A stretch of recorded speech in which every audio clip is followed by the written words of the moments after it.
திமுகவுக்கும் தவேகாவுக்கும் தான் போட்டி என நடிகர் விஜய் கூறியிருப்பதற்கு பதிலடி கொடுத்துள்ள அமைச்சர் கோவி செழியன், பவள விழா கொண்டாடிய திமுகவுடன் 2 வயது குழந்தை போட்டி போடுவது வேடிக்கையான செயல் என்று விமர்சித்துள்ளார்.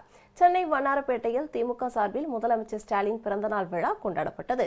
இந்நிகழ்ச்சியில் பேசிய உயர்கல்வித்துறை அமைச்சர் கோவி செழியன், 2026ஆம் ஆண்டு சட்டப்பேரவைத் தேர்தலில் திமுகவுக்கும் தவேகாவுக்கும் தான் போட்டி என 2 வயதே ஆன குழந்தை பவள விழா கொண்டாடிய கட்சியின் வரலாறு தெரியாமல் பேசியுள்ளதாக தெரிவித்தார். வடநாட்டில் மோடியின் திட்டம் எடுபட்டாலும் பெரியார் மண்ணான தமிழ்நாட்டில் அது எடுபடாது என்றும் குறிப்பிட்டார்.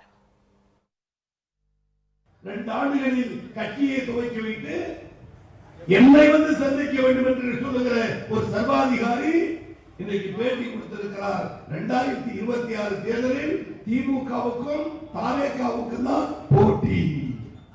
அடப்பாவி, நீ 2 வயசு குழந்தை, நாங்கள் பவள விழாவை தாண்டி இருக்கிற 80 ஆண்டு